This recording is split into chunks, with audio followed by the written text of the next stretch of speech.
16, paulit-ulit kaming ginamit ng mga nasa pwesto sa sistemang ito. Wala kami magawa dahil kung hindi kami makikisama, gagawa nila ng problema ang project na na-award sa amin sa pamamagitan ng mutual termination o pagkakaroon ng right-of-way problem na parehong nagdudulot ng hindi matuloy ang implementasyon ng mga proyekto.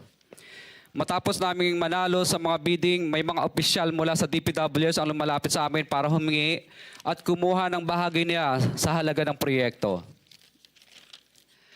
Ang hinihingi nilang porsyento ay hindi bababa sa 10% at umaabot pa sa 25% na naging kondisyon upang hindi maipit ang implementasyon ng kontrata. Ito ay binibigay namin sa kanila ng cash. Ang bawat transaksyon ay may karampatang voucher at ledger na nagsasaad ng mga araw at kung kailan nila ito natanggap.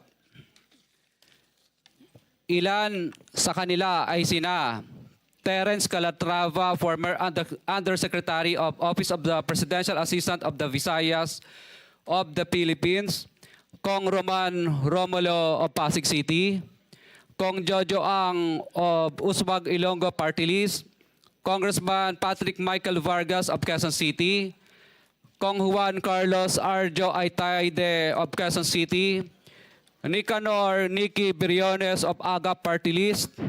Congressman Marcelino Marcy Teodoro of Marikina,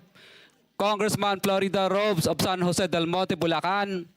Congressman Leandro Jesus Madroño of Romblon, Congressman Benjamin Benji Agarao Jr., Congressman Florencio Gabriel Bemnoel of Anwaray Party List, Kong Leo de Ode Tariela of Occidental Mindoro, Congressman Reynan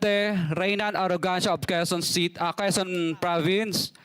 Kong Marvin Rillo of Quezon City, Kong Teodoro Haresco of Aklan, Kong Antonieta Yudela of Zamboanga, Sibugay, Kong Dean Asisio of Caloocan, Kong Marivic Pilar of Quezon City.